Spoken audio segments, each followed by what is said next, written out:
Postman of Kabul, delivering the empire, one letter at a time, along the dust roads of empire. You are standing at the edge of the Hindu Kush, the high jagged spines of mountains stretching into haze. The wind is cold even in summer, brushing through your clothes like the pages of a forgotten letter. Below there is a path, not a road in the modern sense, but something well worn by feet, hooves, and time. You follow it, or rather the one you're watching does. He's a man with a satchel, just one among many, a postman of the empire. Not a soldier, not a king, just someone whose job was to move ink from one end of a continent to the other. We rarely remember the men like him. The man we follow doesn't have a name history remembers, but he likely wore rawhide sandals and a woolen wrap. He walked with a steady gait, not hurried, not slow, but constant. Every few miles he stopped at stone markers or mud brick outposts, nodding at sentries or resting under trees. He had no weapon, just a pack full of sealed leather pouches marked with the wax of a distant ruler or the merchant's cipher from a city weeks behind. In this part of the world, around the early 13th century, the postal system was not a luxury. It was the circulatory system of power. And in the expanding Mongol Empire, where Genghis Khan's authority stretched from China to the edge of Europe, messages had to move faster than any army. This is where the yam system was born. You might imagine postal riders galloping across the steppe, and that is accurate in part. But much of the network relied on men who walked, especially in difficult terrain like Afghanistan, northern India, or the rugged Iranian plateau. These were places where horses stumbled and roads disappeared in floods or avalanches. Here, human endurance, slow, unsung, consistent, carried the empire's will forward. The yam system, later expanded under the Persians and Ottomans, began with Genghis Khan's desire to dominate space as well as people. Communication was his weapon of permanence. He established way stations every 25-30 miles along major routes. These were not mere tents or pits in the ground. They included fresh horses, supplies, translators, maps, and rations. Messengers carried paisas, metal plates stamped with the Khan's authority, that allowed them to demand food, shelter, and replacement mounts. But beyond the obvious drama of mounted couriers racing across plains, there were those other roads, narrow, crumbling, silent. There were no races here, just time and duty. The man you are following has been walking for days. He has not spoken since the last post. He carries 2 letters, one for a governor's court and another for a military captain stationed near Herat. His journey will take 17 days, assuming there are no landslides.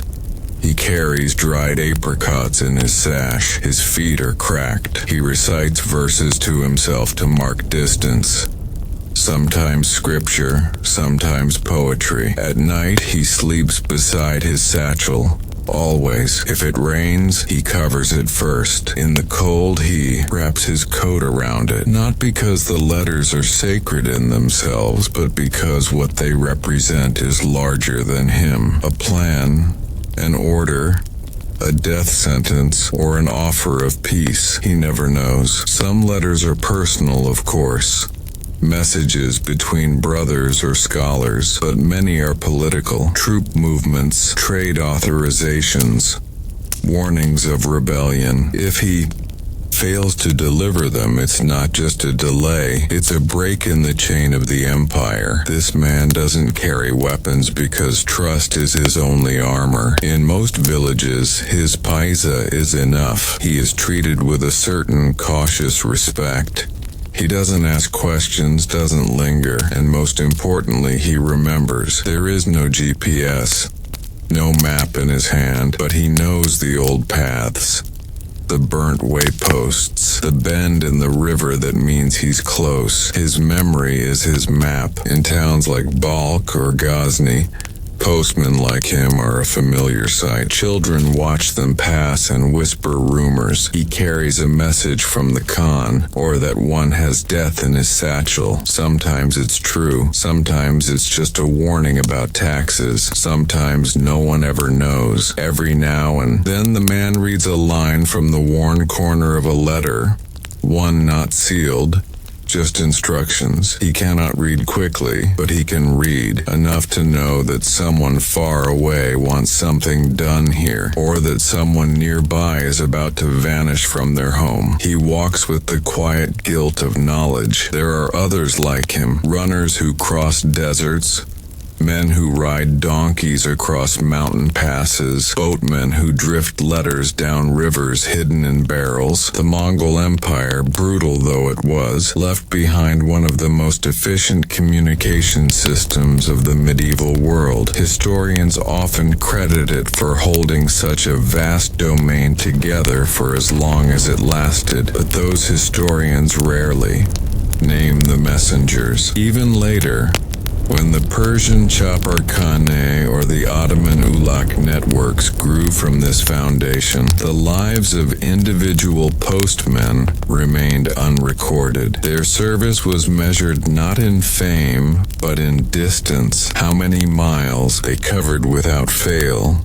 Some died in snowstorms, some were robbed and left with nothing, some just didn't return, and yet the system endured, because for every messenger who fell, another would be assigned. Another man would pick up the satchel, sling it over his back, and begin again, always toward the next post, toward the next order, toward the next boundary of silence. You listening now might wonder how they endured the loneliness, the repetition, the danger. But to the postman of Kabul, it was never about glory. It was about reliability, the quiet heroism of simply arriving. And so on this day in this story, he stops at a halfway point, a dusty outpost with an old iron kettle and a cracked window. He leaves one letter, he eats one apricot, and then he walks on. He never looks back. But what does he carry in his own mind? Beyond the letters, what thoughts drift through his head across endless miles of wind and dust? That is where we leave him. You are no longer just watching one man. Now you are floating above the mountains, following threads of movement across a continent. Roads become lines, villages, dots, the messages, those scraps of script and folded parchment, become the bloodstream of empires. In Section 1, you followed the postman walking alone, bearing messages through the harsh highlands of Central Asia. But he was not alone in purpose. Across centuries and civilizations, messengers like him formed the invisible backbone of government, command, and memory. So, let us widen our view. Persia and the first reliable system. Before the Mongol Yam system, there was Persia. Under the Achaemenid Empire, beginning in the 6th century BCE, the Persians constructed what Herodotus called the most efficient postal system of the ancient world. It was called the Angarium. The king, Darius I, ordered the building of the Royal Road, over 1,600 miles from Sardis in Asia Minor to Susa, near the Persian Gulf. Along this road, mounted couriers waited in relays. At full speed, a message could travel the full distance in just 7 days, a miracle of coordination in a time when most people never traveled more than a few miles from their home. Herodotus wrote, "Neither snow, nor rain, nor heat, nor darkness of night prevents these couriers from completing their appointed course with all speed." You may recognize this phrase. It now adorns post offices around the world, but it was originally an observation of ancient Persia, not a promise for modern mail. The couriers of Persia were not wealthy. nor elevated in status, but they were valued. Failure to deliver a message was not merely inconvenient. It could delay military movements or peace negotiations. Their reliability kept a vast empire coherent. They didn't invent paper, they didn't sign treaties, but they made treaties possible. And so, the idea stuck. The Mongol Yam Empire. On horseback centuries later, the Mongol Empire took these Persian ideas and expanded them at a scale never seen before. The Yam, which means checkpoint or station, was not just a string of shelters, it was a full logistics network. There were more than 2,400 Yam outposts across Mongol territory by the mid-13th century. At each station, fresh horses, provisions, and staff were maintained for riders, ensuring they could move swiftly across enormous distances. Genghis Khan institutionalized it for one reason. He understood that speed of information was a form of power. It allowed commanders to react quickly, cities to prepare for sieges, and governors to receive updates without delay. There are accounts of messages traveling from the edge of modern-day China to the Caspian Sea in just 2 weeks. An extraordinary feat even by modern standards. Not all couriers were on horseback. In the mountainous regions, in deserts, and within cities, the system relied on local runners, scribes, and informal couriers. Letters were not always written on parchment. They could be inscribed on thin pieces of bark, leather, or folded cloth. The container mattered less than the delivery. Every messenger carried a paisa, a bronze or gold tablet granting them the right to requisition supplies and shelter. These tokens served as mobile authority. To harm a messenger was to insult the Khan himself. Still, many couriers disappeared. Avalanches, ambushes, illness, and sometimes just vanishing into the land. The system had no way to recover lost messages. When a letter failed to arrive, another was sent. Always another. What's fascinating is that the Yam didn't vanish with the Mongols. When the empire fractured, successor states preserved the system. Even Tamerlane, the brutal Central Asian warlord of the late 14th century, adopted a modified postal network. He understood what every emperor eventually did. Control of communication is control of power. The Ottoman Ulak and the EE. Persian chapter. Fast forward to the early modern era. By the 16th century, the Ottoman Empire had grown to encompass much of southeastern Europe, the Middle East, and North Africa. Their system of couriers, called ulak, echoed both Mongol and Persian models. In the Ottoman system, post riders carried commands between the capital in Constantinople and distant provinces from Syria to Bosnia. The roads were more stable now, stone-built in some places, and maps were kept at district offices, but many of the riders still lived like the postman of Kabul, unknown, underpaid, and expected to keep going. Persian dynasties, including the Safavids and Qajars, used the Chapar-Khane, a similar postal relay system. Here, too, messages moved faster than armies. Royal decrees could be delivered in days, deciding fates, appointing governors, or transferring wealth. The houses along the route were simple. Stables, kitchens, storage rooms, and guards. Nothing grand. They existed only to serve the letter. Yet none of these systems recorded the names of the men who carried them. Letters that changed everything or nothing. Occasionally, History reveals a letter that made all the difference. A message intercepted, a warning delivered just in time, a treaty proposal that stopped a war. But most letters delivered by these systems didn't change history. They reported rainfall, requested taxes, confirmed orders already given. They were dull even then, and that's what made them powerful. Empires aren't built on bold gestures. They're built on the slow, reliable grind of administration. Inventory lists, field reports, legal decisions.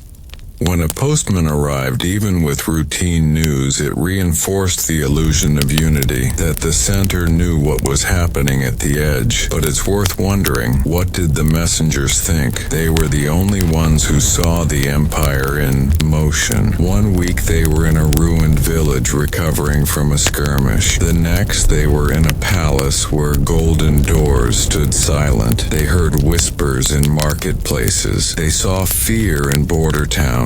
They noticed the tempo of peace and the tremor before revolt, and yet they said nothing. Their job was not to judge, only to arrive. Still, you wonder, when a man like the postman of Kabul returned home, what stories did he tell his children? Did he ever open a letter not meant for him, just to glimpse the center of power? Did he ever rewrite one before it reached its destination? We have no records to say he did, but we know he kept walking. The last mile before silence. By now, you've walked beside the postman. You've seen the frozen boots, the paisa swinging at his side, the careful way he crosses a river just before dawn. You've learned how empires relied on men like him, not generals or kings, but those who arrived quietly and left even more quietly, bearing news instead of swords. But as all things must, his world begins to change. The year is no longer 1250. Nor 1500. Now it is the 19th century. Railroads are stretching like iron veins through continents. Telegraph lines hum with pulses. Steamships carry passengers and packages in days instead of months. Empires still exist. British, Russian, Ottoman, but they have little room left. For men who walk letters across mountains, still he walks, or rather those who follow in his tradition walk, but it's the beginning of the end. Modernity displaces the messenger. The British Empire, for instance, builds its dominance not only through war or trade, but by connecting colonies to the imperial center through communication. The Indian Postal Service under British rule becomes one of the largest logistical machines of the 19th century. By 1854, postage stamps are standardized, and tens of thousands of postmen are moving through villages across the subcontinent. Some on bicycles, some on foot. Many were former runners, men trained in the old ways, memorizing routes, protecting their satchels with their lives, and enduring unbearable heat or monsoon rains. But the system is no longer invisible. It becomes institutionalized. Instead of humble yam outposts, there are now post offices, white-walled, flag-bearing buildings with ledgers and rubber stamps. Routes are planned with mathematical precision. Delays are logged. Staff are monitored. The postman is no longer nameless. He is recorded, assigned a number, given a uniform. It's progress. But it's also the end of a certain kind of wandering. In Kabul, as in Cairo, Istanbul, Delhi, and Nairobi, imperial powers build postal infrastructure as a way of securing their rule. A letter from a provincial administrator must arrive in London, or Constantinople, or St. Petersburg, and it must arrive on time. This was not just about governance. It was about asserting modernity, about proving that the empire worked like a machine, smooth, predictable, rational. The irony, of course, is that this modern system would not have been possible without centuries of unnamed postmen mapping the terrain with their feet. The wire overtakes the word, then came the telegraph. In the mid-1800s, the electric telegraph becomes the death knell for long-distance message carriers. For the first time in human history, information can move faster than a horse, faster than a ship, faster than a man. In 1865, the Indo-European telegraph line connects London to Calcutta through Istanbul, Tehran, and Karachi. A message that once took a month to deliver now takes minutes. The postman still walks, but now he delivers receipts of messages already sent. His role becomes domestic, local, peripheral. You can imagine him reading about the telegraph in a newspaper, or seeing the lines strung across his route slicing through the air above him.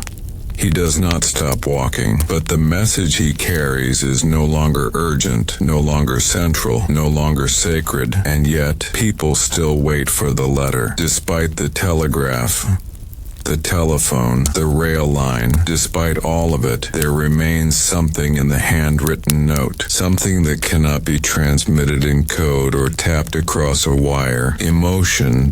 Empires may run on orders and reports, but people run on memory, on warmth, on fear, on hope. The letter, even now, carries these better than anything else. So the postman continues. In some places he becomes a government employee, in others a freelance courier paid by merchants or private families. But his world is shrinking. The last mile is coming. The last walks in rural Afghanistan well into the 20th century.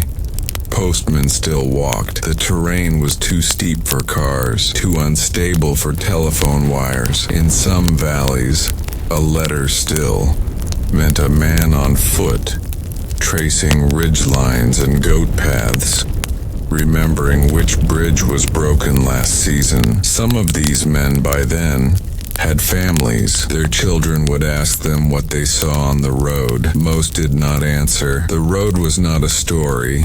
It was a responsibility, a place where you kept your eyes forward and your burden tight. The satchels changed. From goat hide to canvas, from canvas to nylon, but the posture remained. The steady walk, the glance behind, the long exhale when they reached the next village. But by the 1970s, even these final walkers were being replaced.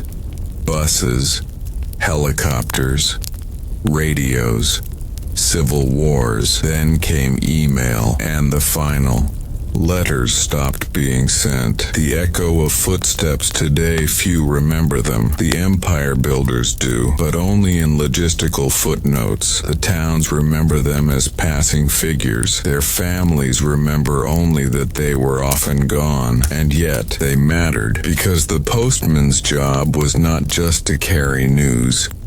It was to bind a world together, to make distant places feel slightly less distant, to turn orders into actions, to make sure no one could say, "We didn't know." The messenger didn't change history with a single message. He changed it by being there over and over again. Rain, wind, silence, wolves, border guards, bandits, floods, famine. Still, he arrived. You, sitting now in the quiet, drifting towards sleep, may never remember his name, but the world you live in, the connected, mapped, administrated world, exists because of him. So imagine him one last time. The road is dusty. His feet are wrapped in cloth. He carries a letter with no name, addressed only to the holder of this land. He walks until the mountains fade behind him, until the sky turns rose gray,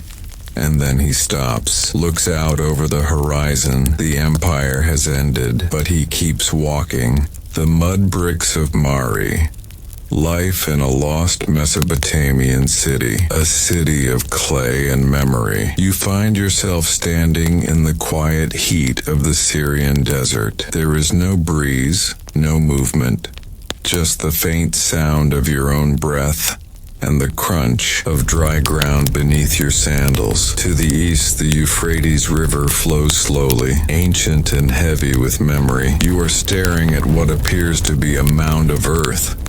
Just another tell, one of many across the Fertile Crescent. But below that mound lies Mari, a city once vibrant, powerful, and utterly ordinary. This is not the story of a king whose name echoes through textbooks. It is not about epic wars or glorious temples. Instead, it is about administration, irrigation, and mud bricks. It is a story of how humans built a world out of dust and record keeping, and how they forgot it. The humble architecture of ambition. Mari rose sometime around 2900 BCE in what is now eastern Syria. It was not the oldest city in Mesopotamia. Eridu, Uruk, and Ur were older, but Mari was different in function. It was strategic, built not for religious glory, but to serve as a logistical hub. Mari was a gateway between the northern Levant and southern Mesopotamia. It sat along the Euphrates, but unlike other cities, it was designed from the start with one thing in mind: control. Its founders engineered canals that channeled water with astonishing precision. In an age before iron tools, before standardized measurements, they carved the desert into a lattice of irrigation systems. This wasn't just for crops, it was to ensure water flowed predictably. Stability meant power. The city's buildings, like most of Mesopotamia, were made of sun-dried mud brick. These bricks, cheap, heavy, fragile, were shaped by hand and dried in rows under the sun. They needed constant maintenance. Rain would melt them, roots would crumble them, and yet they built everything with them. Homes, palaces, even temples. Stone was rare. Wood had to be imported, but mud was everywhere. So the people of Mari learned to live in a melting city, constantly rebuilding, reinforcing, patching their walls like potters forever mending a cracked jar. It was tedious, it was unglamorous, but it worked. The palace, a monument to bureaucracy at its height.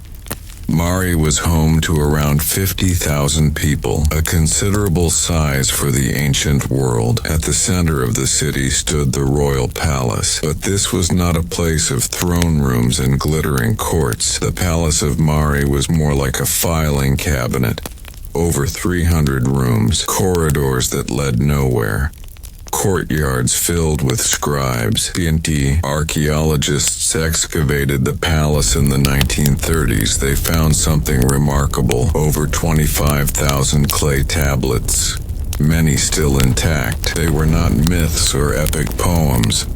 They were records, inventories of sheep, reports from border guards, marriage contracts, diplomatic notes, shipping manifests. You are standing in effect in an ancient office complex. The language used was Akkadian, written in cuneiform, the wedge-shaped script pressed into wet clay with a stylus. Most people in Mari couldn't read. Literacy was a profession, not a skill. Scribes were trained for years and often served a single purpose: recording taxes, copying letters, updating supply lists. One letter, preserved for nearly 4,000 years, reads, "To my lord, the barley has been weighed. The river gate remains open. The donkeys are ready. May the god Dagon protect your steps." Dull, perhaps, but it tells you everything. Mari was a city held together not by religion or military power, but by administrative momentum. It lived and died by schedules. It survived through the careful flow of grain, water, and data. The daily life that left no echo. Most residents of Mari left no names behind. but their lives can be reconstructed, fragment by fragment. A typical household was a 2-room mud brick building with a central hearth and a courtyard where goats or chickens might wander. Women ground grain by hand using flat stones. Children fetched water from the canals. Men worked in the fields or assisted in local trade.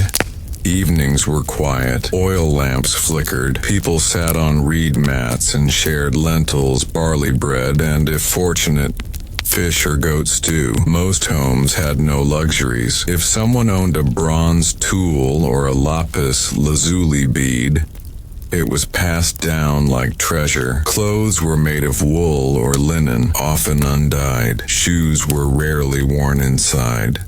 There were no glass windows.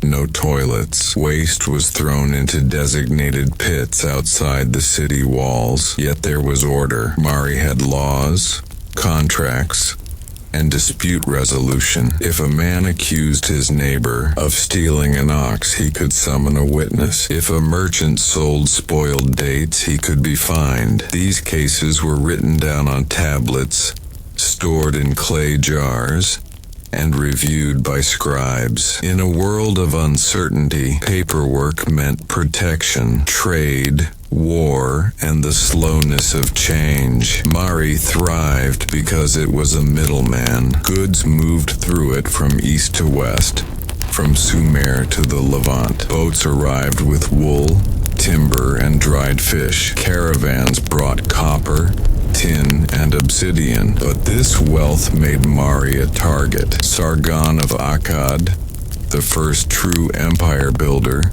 conquered the city around 2300 BCE. Later, the city rebelled and reasserted independence under kings like Yadin-Lim and Zimri-Lim, whose rule coincided with a brief cultural flourish. Still, despite invasions, treaties, and shifting rulers, the daily life of Mari changed very little. People still baked bricks, still dug canals, still held ceremonies under the moon. That is the boring beauty of ancient cities. Grand events barely touched the rhythm of ordinary life. A new king might build a statue or rename a gate, but the grain still had to be counted. The wall still had to be repaired before the rainy season, and when Mari finally fell, it wasn't with a shout. It was with the slow, silent abandonment of bureaucracy. In the next section, we'll follow the collapse of Mari, how war, climate, and changing trade routes reduced it from a bustling capital to dust beneath your feet. We'll also ask, what happens to a civilization when all that's left is paperwork? The collapse beneath clay. The city of Mari was always temporary. That was the quiet truth built into its walls. Every structure, palace, temple, house, was made of sun-dried mud bricks. These bricks had to be replaced every generation or two, sometimes even sooner. They slumped under rain, crumbled under footsteps. A city made of earth had to be rebuilt constantly just to remain visible, and yet for centuries it endured. But then came collapse, not with a single disaster, but with the steady unraveling of systems that held Mari together. Trade faltered, water routes shifted, and eventually war arrived, and Mari, which once recorded everything, fell into silence. The arm of Hammurabi. By 1760 BCE, Mari had regained some of its old power. Its most famous ruler, Zimri-Lim, had spent years rebuilding diplomatic ties, rekindling trade, and restoring the grandeur of his palace. His court entertained messengers from distant lands. He kept alliances with cities like Aleppo and Khatna. He married off daughters to form political bonds. He paid scribes to track every sheep in the kingdom, and for a time it worked. But just to the southeast, another kingdom was rising, Babylon, under the command of a king named Hammurabi. Hammurabi is now known for his law code, but in his own time, He was a skilled and relentless consolidator. He first formed an alliance with Mari. He and Zimri Lim sent each other gifts and intelligence.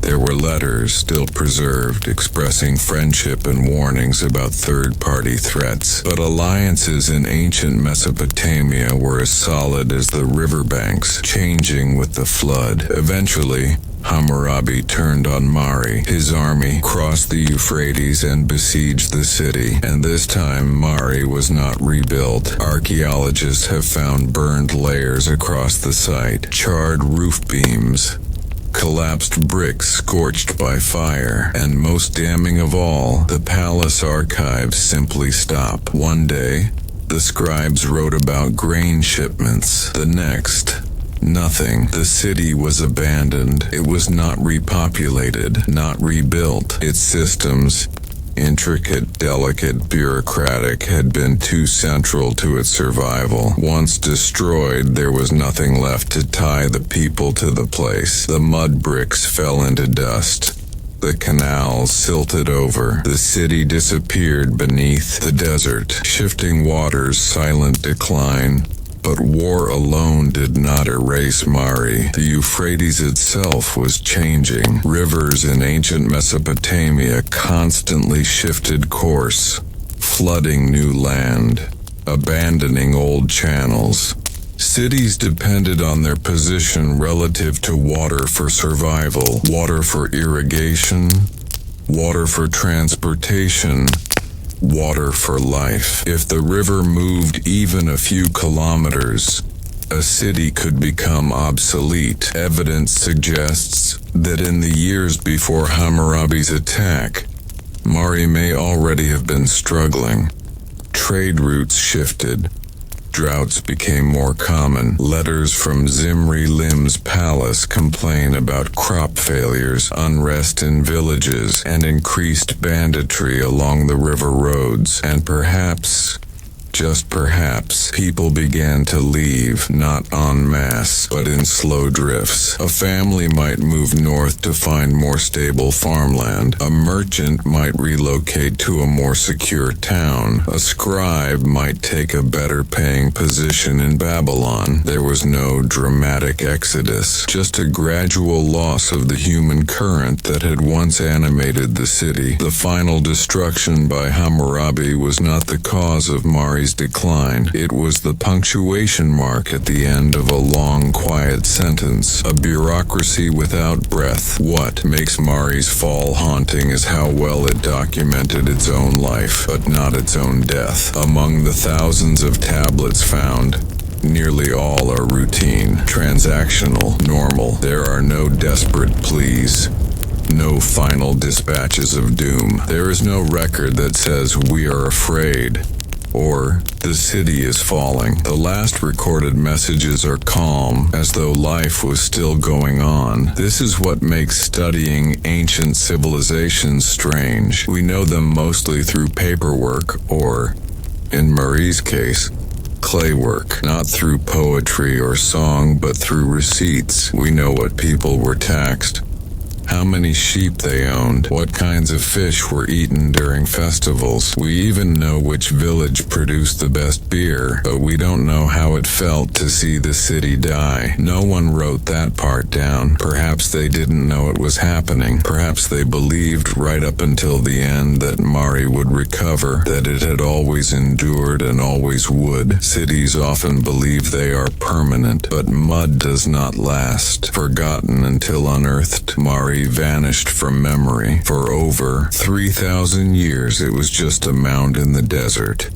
Locals passed by it, unaware of the civilization beneath. The name Mari was forgotten. The stories of Zimri Lim and his scribes faded. The river shifted again. Then, in 1933, French archaeologists digging near the modern town of Abu Kamal uncovered the first walls. What they found was astonishing.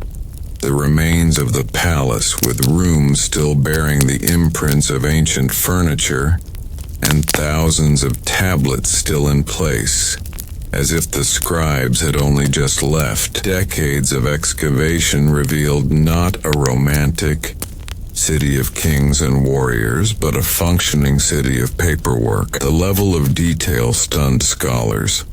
Tablets recorded orders to restock food in frontier towns, instructions for replacing broken canal gates, notes on the behavior of soldiers, price lists for donkeys. It was not a lost Atlantis. It was a spreadsheet written in clay, and in that perhaps lies Mari's greatest legacy. It shows us what civilization actually looks like, not the peaks of greatness, but the long, repetitive slog of managing it. The fragility of Order Mari's story is not just about the past. It is a lesson. Civilizations do not vanish in fire alone. More often they decay in silence. When the systems stop working, when the records stop making sense, when the workers stop showing up, collapse does not announce itself. It accumulates. Today, you live in a world of cities far larger than Marie. You rely on digital networks, not clay tablets. But ask yourself, how much of your world is held together by unseen systems? Logistics, data, the quiet routines of maintenance. Mari's final warning may be this: complexity is vulnerable, order is temporary, and even the most detailed archives cannot prevent disappearance. Remembering the forgotten. You are standing again in the desert. The sun is soft now, slipping toward the horizon. In the shifting light, the ruins of Mari begin to take form, not as they once were, but as hints, impressions, outlines in the dust. You see fragments of mud brick walls, broken pottery, and the occasional carved seal.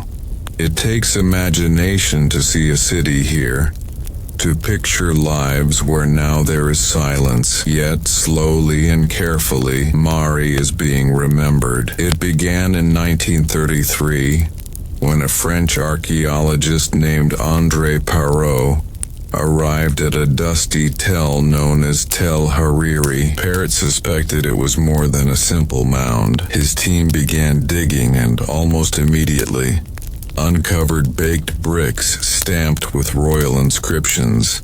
Then came the shock. Walls, rooms, and tablets. Thousands of tablets perfectly preserved in the ruins of a palace that had collapsed like a sealed box. The city that had vanished without a trace for over 3,000 years was suddenly speaking again, but it would take decades to learn how to listen. The archaeology of ordinary things. Most of what Parrot's team uncovered in those first years was not grand. There were no gold coffins, no majestic temples. Instead, they found admin offices, storerooms, archives, kitchen debris, clay tablets by the thousands. It was dull work, cataloging fragments, copying inscriptions, cross-referencing damaged records. Each tablet had to be cleaned, dried, and slowly translated by hand, and yet, with each piece, the daily life of Mari came into view. From the archives, we learned there were court doctors and weather prophets employed by the palace. Diplomatic letters were often sealed with cylinder seals carved from lapis lazuli. Some scribes made mistakes and had to recopy documents. Rations for workers were precise, a few liters of barley per day, with fish or dates depending on the season. We even know the names of certain palace staff, minor figures whose lives would have been forgotten if not for a slip of clay.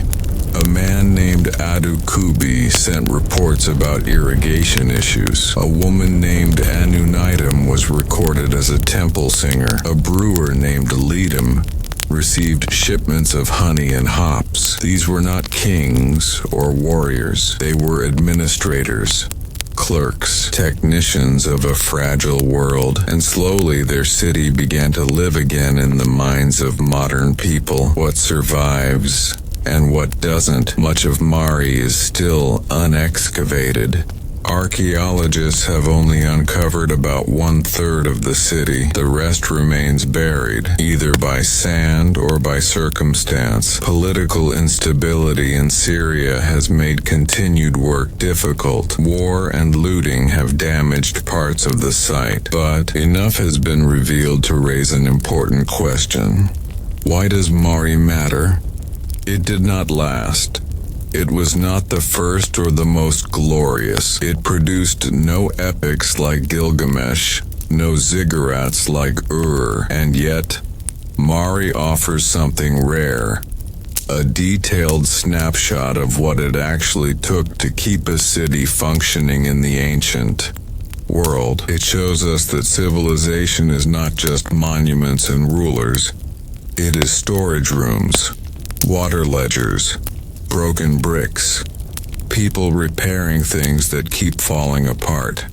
Civilization, Mari reminds us, is a series of small acts repeated endlessly, and it shows us how easily that can be lost. The Palace of Mari held over 25,000 tablets. Today, most sit in museum storage rooms. Some are on display at the Louvre, but many are still being translated. A number were lost during modern conflicts. Others are held in private collections, separated from their context. Each tablet is a puzzle piece. Fragile, incomplete, but invaluable. It takes teams of scholars to piece them together, to date the layers, to match names and places, to reconstruct irrigation schedules and military movements from cryptic lists. It is slow, detailed work, but it is how we remember. Mud and memory in the present. The story of Mari isn't over. In recent years, archaeologists have begun using remote sensing and ground-penetrating radar to explore the parts of Mari still buried. The hope is to reconstruct its full layout, to understand how the neighborhoods functioned, how far the city extended, and how its systems of water and governance were organized. There are also efforts to digitize the tablets, making them available online for global research. Through open archives, students in places like Berlin, Boston, and Baghdad can now read the exact same dispatches Zimri-Lim's scribes wrote 4,000 years ago, and from them, we can ask new questions. How did Mari organize food during drought years? What did it mean to be a citizen there? How did the city handle foreign traders and border disputes? We're beginning to see Mari not just as an ancient ruin, but as a case study in resilience, a model for how humans respond to scarcity, to complexity, to failure. Mari didn't survive, but it tried, and in trying it tells us something essential. A city like any other. You might imagine that ancient people thought differently from us, that their cities were unlike ours, that their lives were dictated by magic, ritual, and myth. But Mari shows otherwise. People here had jobs. They paid taxes. They argued over land, they raised children, worried about water, and recorded what mattered to them in durable formats. The fact that we now call them ancient is more about time than behavior. They were ordinary, and that's what makes them extraordinary. In the end, Mari teaches us that what matters most in history is often what feels least dramatic. Systems that work until they don't. Cities built from dust that must be maintained day by day. And people whose names are lost, but whose choices shaped a world. We remember Mari not because it was the greatest, but because it was real. The secret letters of a Byzantine eunuch. The real power behind the throne, a shadow in the palace. You might imagine the Byzantine Empire as a land of emperors in shining armor, grand churches crowned with gold, and soldiers marching beneath imperial banners. And indeed, it was all those things. But behind the imposing walls of Constantinople, The real power sometimes took a far less visible form. In the vast palace complex, known as the Great Palace of Constantinople, among labyrinthine corridors, sealed chambers and frescoed halls, one figure moved quietly but decisively. The eunuchs, castrated men, occupied unique positions in Byzantine society. They were barred from traditional family life, unable to father children, but this exclusion gave them a strange kind of freedom and trust. Often serving as imperial advisors, palace administrators, or chamberlains, they operated in the shadows, wielding influence that could shape the fate of emperors. Our story centers on one such man, whose name is known only through fragments of his correspondence, John the Eunuch. John was not an emperor or general.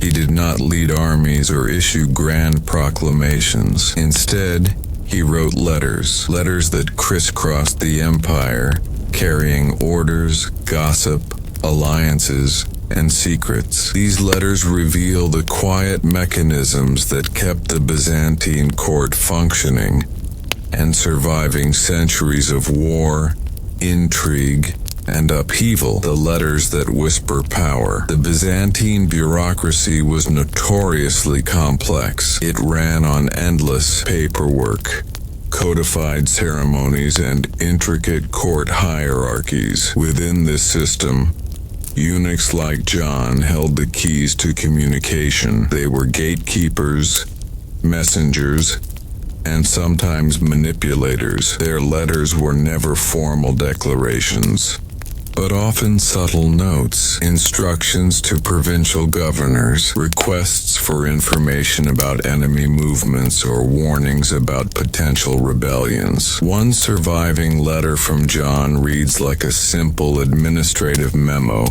but hints at far deeper currents. To the governor of Thessalonica, ensure the grain shipments reach the city before the winter storms. Rumors of unrest among the peasants must be quelled quietly. The emperor's gaze is upon you. This letter, while mundane, reveals a fragile balance. The empire depended on grain supplies for survival, especially in cities. Rebellions were always simmering beneath the surface, and John was one of the few who connected these threads. His role was not public, but it was indispensable. The eunuch's rise. How did John come to hold such power? Byzantium was a world of patronage. Eunuchs often began as slaves or servants within the palace. Their physical condition, once a mark of humiliation, paradoxically made them ideal candidates for sensitive roles. They could not establish rival dynasties and were seen as loyal to the emperor alone. John's rise was slow. Records suggest he began as a cubicularius,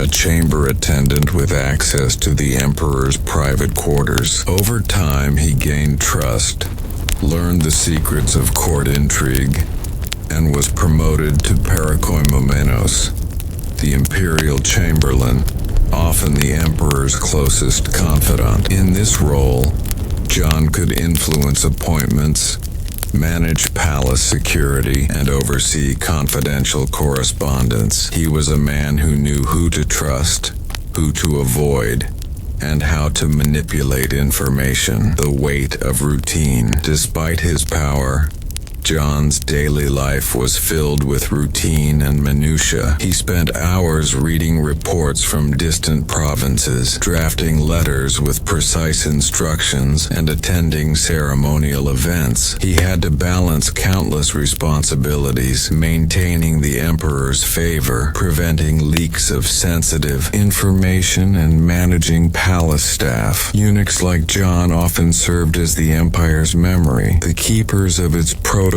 and traditions. Their lives, though lacking personal family ties, were deeply entangled with the empire's fate. But what motivated John? Was it loyalty, ambition, fear? What did it mean to serve an empire that was constantly threatened? by foreign invaders, internal factions, and economic crises? And how did someone like John navigate the perilous politics of Constantinople's palace without falling victim to the knife or poison that so often ended the careers of courtiers? These questions linger in the faded ink of his letters, unanswered but inviting you deeper into the quiet, complicated life behind the throne, intrigues and invisible battles. In the grand court of Constantinople, power rarely flashed like a sword. Instead, it flowed through whispers, notes, and coded messages, channels expertly managed by men like John the Eunuch. By this point in his career, John had learned to read not only the words in letters, but also the silences between them.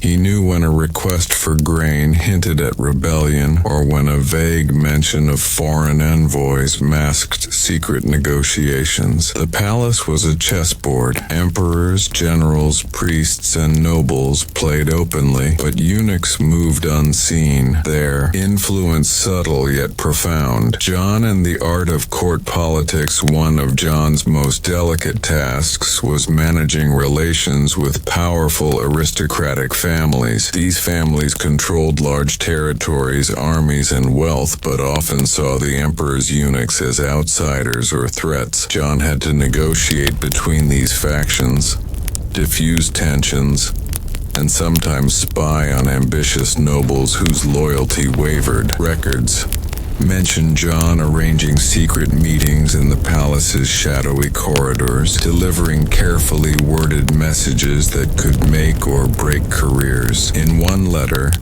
John advises the emperor to keep a close eye on the rising general Bardas Skleros, whose growing popularity among troops was seen as dangerous.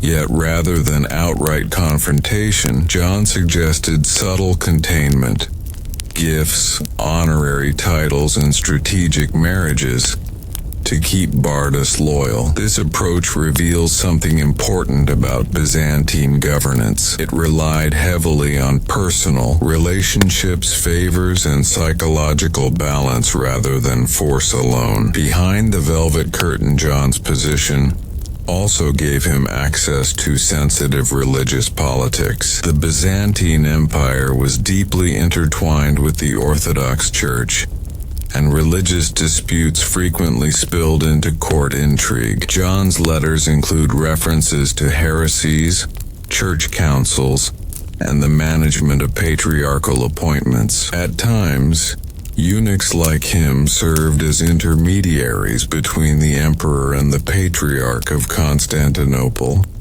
ensuring alignment on controversial decisions. The stakes were high. Religious unrest could inspire popular revolts or even invite foreign invasions under the guise of holy wars. John's careful diplomacy helped maintain a fragile unity in a fractious society. The weight of secrecy. Despite the privileges, John's life was cloaked in secrecy and danger. Eunuchs often lived isolated, their loyalties constantly questioned. One letter hints at a plot within the palace, a whisper of assassination plans targeting the emperor. John's role was to uncover and neutralize such threats without causing panic or alienating powerful allies. Such threats were not uncommon. Byzantine history is filled with palace coups and sudden deaths. John's survival depended on his ability to stay invisible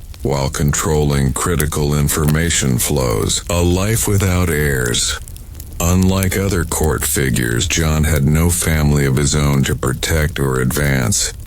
This could be both a blessing and a curse. On one hand, his loyalty was directed solely to the emperor and the state. On the other, he lacked the personal support networks that protected many nobles. His legacy was tied to the success of the empire and the fate of the emperor he served. John's letters occasionally reveal a quiet loneliness, references to friends lost, the burden of watching power shift without a personal stake beyond survival. And yet, In this quiet, complex world of shadowed power, John thrived. The last whisper of power. John's story unfolds in the twilight of the Byzantine Empire's middle period, a time when the empire was battered by external enemies and internal strife alike. Despite this, eunuchs like John remained pillars of stability behind the scenes. The final years and the enduring influence. As the empire faced growing threats from the Seljuk Turks and Norman invaders, the emperor increasingly relied on trusted officials to manage affairs far from the battlefield. John's correspondence shows his involvement in coordinating defenses, managing provincial governors, and maintaining delicate alliances. One surviving letter, dated near the end of John's career, demonstrates the precarious nature of his position. The eastern provinces grow restless, supplies falter. If the emperor falls, so do we all. We must act swiftly and quietly to preserve the realm. Though John's precise fate is lost to history, his role exemplifies a unique form of power, one built not on armies or titles, but on the quiet mastery of information, loyalty, and subtle influence. The legacy of the eunuch. John's life was a study in contrasts, visible only through his letters, invisible in the halls of power without heirs or monuments, yet essential to the empire's survival. His work preserved the fragile fabric of Byzantine governance amid chaos. Byzantine eunuchs often symbolize the strange intersections of trust and vulnerability, power and invisibility. They remind us that history is not just made by kings and generals, but by those who operate in the shadows, managing the small details that keep complex societies functioning. As you close this chapter on John the Eunuch, you might wonder how many other invisible hands shaped empires and events throughout history, their stories lost or hidden. The silent builders of the Great Wall, the laborers behind the legend, stones of sacrifice. When you picture the Great Wall of China, your mind probably leaps to a towering fortress stretching across mountains, a symbol of imperial strength and unyielding defense. What you might not immediately think about are the countless human lives behind each brick, ordinary laborers whose daily toil built this vast structure, often at great personal cost. The Great Wall is not a single wall, but a series of walls and fortifications built and rebuilt over centuries. The most famous portions, including those near Beijing, were constructed during the Ming Dynasty, 1368-1644, but earlier walls date back to as early as the 7th century BCE. What connects these walls is the sheer human effort required. Thousands, sometimes hundreds of thousands of men, women, and even children conscripted into grueling labor. The workforce behind the wall, unlike the emperors and generals who ordered the wall's construction, the laborers left little direct record of their lives. Yet historians have pieced together details from official documents, tomb inscriptions, and archaeological discoveries. Many workers were peasants drafted during agricultural off-seasons, punished criminals sentenced to hard labor, or soldiers assigned to construction duties. These workers lived in temporary camps near the construction sites, enduring extreme weather, starvation, and disease. The work was backbreaking, quarrying stone, hauling earth, mixing mortar, and laying bricks, often on steep mountain ridges. Archaeologists have uncovered remains of some workers buried near the walls, their bones showing signs of malnutrition, injury, and exhaustion. Daily life on the wall. Life for these builders was monotonous and harsh. Each day began before dawn,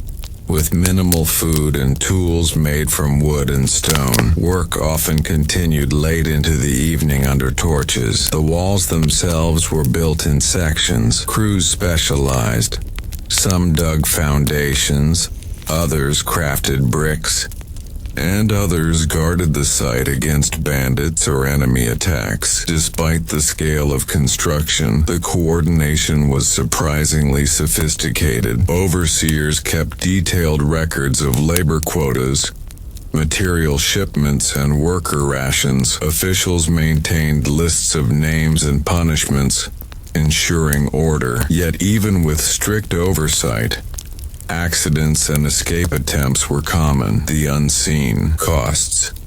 The construction of the Great Wall was not only a monumental engineering feat but a human tragedy in slow motion. The harsh conditions claimed countless lives, and the wall became known among some as the longest cemetery on Earth. Despite this, the laborers had little say in the wall's fate. Their stories are faint echoes, preserved only in the stones beneath their feet. What motivated these individuals to endure such hardship? Was it fear, duty, hope, or something else entirely? And how did their sacrifices shape the world we know today? Endurance beyond the wall. The workers who toiled on the Great Wall were caught between two relentless forces: the harsh demands of the imperial state and the unforgiving realities of the natural landscape. Life in the camps. The construction camps were microcosms of hardship. Simple wooden huts offered scant protection against bitter winters and scorching summers. Food was scarce and monotonous, mostly coarse grains,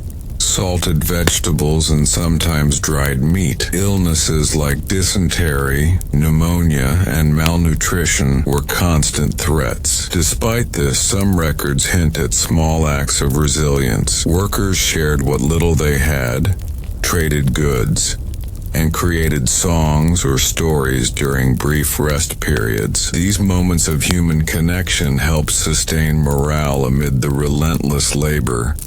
Forced labor and social structure. Most laborers were conscripted, often unwillingly. Farmers could be taken from their fields for months or years, disrupting agricultural cycles and straining rural economies. Criminals, sentenced to serve on the wall, faced a fate worse than prison: grueling work with no hope of reprieve. Occasionally, wealthy landowners hired workers as a form of tax payment, further complicating social dynamics. The wall was both a symbol of imperial power and a reminder of the emperor's reach into every corner of society. Engineering feats amidst hardship. Despite the human cost, the workers achieved remarkable feats of engineering. The Ming-era walls combined tamped earth, bricks, and stone, creating a durable structure capable of withstanding sieges and centuries of weather. Innovations included watchtowers for signaling, fortified gates, and strategic placement along mountain ridges. The wall was not just a barrier but a communication network, using smoke signals and beacon fires. The success of these designs relied heavily on the workers' skill and endurance. Their knowledge of local terrain, materials, and construction techniques was indispensable. Unseen legacies. Though the laborers remained anonymous, their work shaped the course of Chinese history. The Great Wall helped protect the empire's heartland from nomadic invasions, allowing Chinese culture, economy, and governance to flourish. Yet the wall also symbolized the burdens placed on ordinary people by imperial ambitions. Its stones tell a story of sacrifice, endurance, and the often invisible toll of state building. As you consider the wall's grandeur, you might ask yourself, how do we remember the countless lives embedded in these monuments, and what does it mean to honor histories that are largely silent? The failed colony of Roanoke, vanishing into the trees, a bold beginning in a silent land. In 1587, more than 100 English settlers arrived on the shores of what is now North Carolina. They came not as soldiers or traders,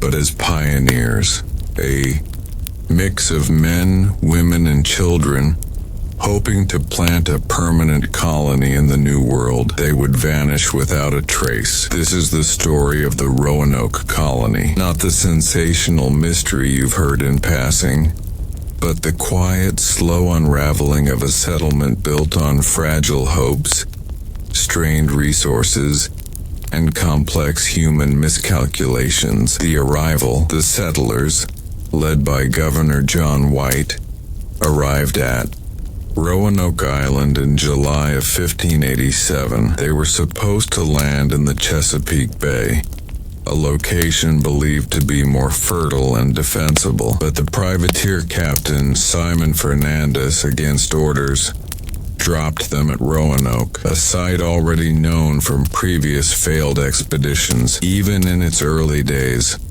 the Roanoke colony was marked by uncertainty. The land seemed lush but unforgiving. Swamps buzzed with mosquitoes. The soil was sandy. The growing season unpredictable. Supplies brought from England would not last long, and unlike later colonies, Roanoke had no organized resupply plan. The first struggles the settlers included artisans, farmers, and a few gentlemen, but few had the experience necessary to survive in a strange land. They attempted to plant crops, hunt game, and build shelters, but time was not on their side. Worse still, their arrival reawakened tensions with local indigenous tribes, particularly the Socotan and Croatan peoples.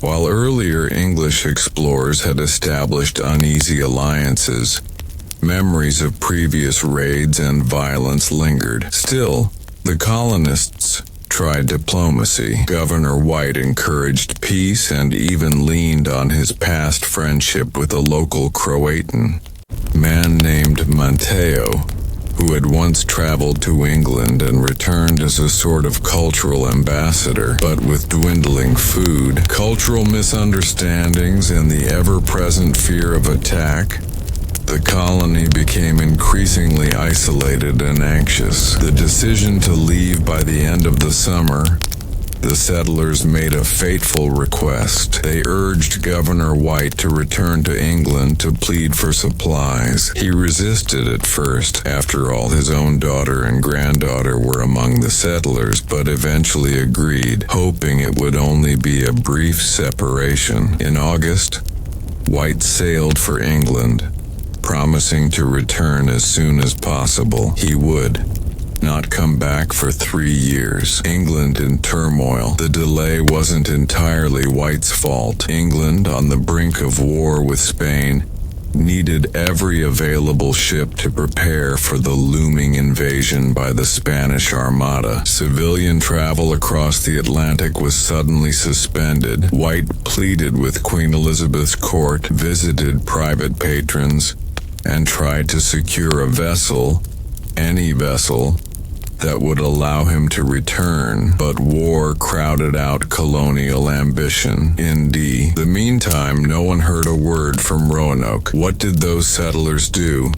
Stranded in an unfamiliar land with no support, no reinforcements, and no clear path forward. When John White finally returned in 1590, the colony had vanished. The failed colony of Roanoke, vanishing into the trees, a bold beginning in a silent land. In 1587, more than 100 English settlers arrived on the shores of what is now North Carolina. They came not as soldiers or traders, but as pioneers, a mix of men, women, and children, hoping to plant a permanent colony in the New World. They would vanish without a trace. This is the story of the Roanoke colony, not the sensational mystery you've heard in passing, but the quiet, slow unraveling of a settlement built on fragile hopes, strained resources, and complex human miscalculations. The arrival, the settlers, led by Governor John White, arrived at Roanoke Island in July of 1587. They were supposed to land in the Chesapeake Bay, a location believed to be more fertile and defensible. But the privateer captain, Simon Fernandez, against orders, dropped them at Roanoke, a site already known from previous failed expeditions. Even in its early days, the Roanoke colony was marked by uncertainty. The land seemed lush but unforgiving. Swamps buzzed with mosquitoes. The soil was sandy.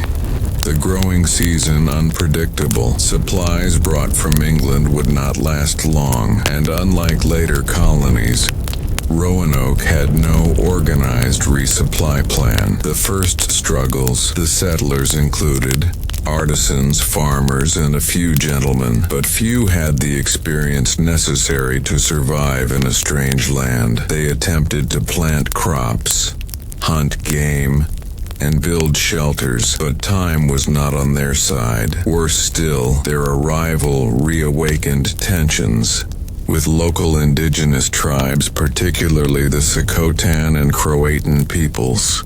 While earlier English explorers had established uneasy alliances, memories of previous raids and violence lingered. Still, the colonists tried diplomacy. Governor White encouraged peace and even leaned on his past friendship with a local Croatan man named Mateo, who had once traveled to England and returned as a sort of cultural ambassador. But with dwindling food, cultural misunderstandings, and the ever-present fear of attack, the colony became increasingly isolated and anxious. The decision to leave by the end of the summer, the settlers made a fateful request. They urged Governor White to return to England to plead for supplies. He resisted at first. After all, his own daughter and granddaughter were among the settlers, but eventually agreed, hoping it would only be a brief separation. In August,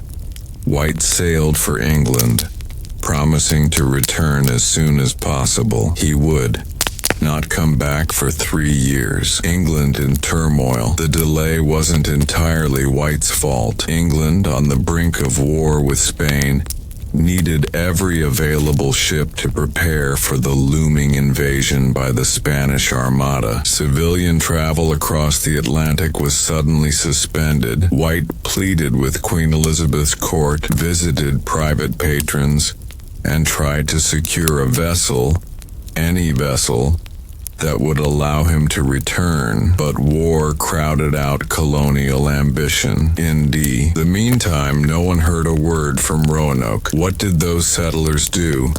Stranded in an unfamiliar land with no support, no reinforcements, and no clear path forward. When John White finally returned in 1590, the colony had vanished. The echoes that remain, long after the winds erased footprints from the sand and trees swallowed up the paths settlers once walked, the mystery of Roanoke continued to drift through the edges of recorded history. It remained an unanswered question, not because no one searched for truth, but because history sometimes refuses to speak clearly. Jamestown and the shadow of Roanoke. When the Jamestown colony was founded in 1607, 20 years after Roanoke, it was done with caution born from past failure. The leaders of Jamestown knew of Roanoke. They had read the reports. They had studied what little evidence had been left behind, and they feared the same outcome. In fact, during their early years, Jamestown explorers questioned indigenous peoples about the fate of the white people who came before. Some claimed they had seen Europeans or descendants thereof, while others described attacks that might have involved survivors of Roanoke, but these accounts were often vague or second-hand. Over time, even those stories faded,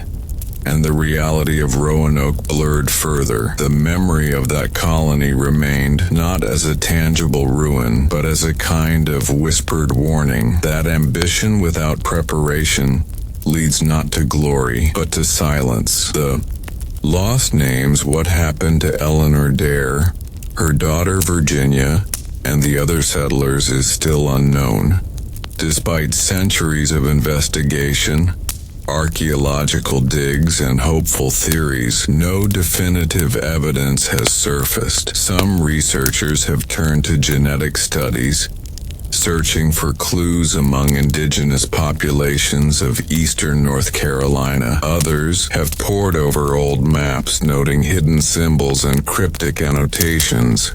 A patch on a 16th century map once led scholars to suspect there had been a secret fort constructed elsewhere, an alternate site for the colony. Still, no bodies have been found, no journal hidden in a cave, no dramatic carvings, only fragments, pottery, tools, scattered rumors, as if the land itself chose to keep the final chapter unwritten. A quiet end, not a violent one. Unlike many tales of colonial conquest, Roanoke's story isn't defined by warfare or rebellion. It is defined by quiet, slow collapse, by isolation, delay, hunger, and the fading hope of return. Perhaps the colonists didn't die all at once. Perhaps they slowly dissolved into the wilderness, shedding their English customs for practical survival. Perhaps they made peace, or perhaps they were slowly overtaken by illness, exhaustion, or adaptation. There is something profoundly human in that version of the story. It is not failure, but transformation. Not loss, but assimilation. A return, perhaps, to something older than the colony itself. A life dictated not by maps or orders from across the sea, but by the forest, the rivers, and the rhythms of an unfamiliar world. The legacy of Roanoke. Roanoke reminds us that not all mysteries need to be solved. Some exist to challenge the way we think about history. It is tempting to seek resolution, to crave a clean ending, but the power of the Roanoke story lies in its ambiguity, in what it does not say. The settlers' dreams, their decisions, and their disappearance all hint at the larger truth of colonization, that it is not always triumphant, and it is never simple. Their vanished village tells us something about endurance, failure, and the human will to adapt, even when forgotten. And so we are left with the quiet woods, the word Croatoan, and a question that has echoed for over 400 years. Did they die, or did they simply begin again in a form history could not recognize?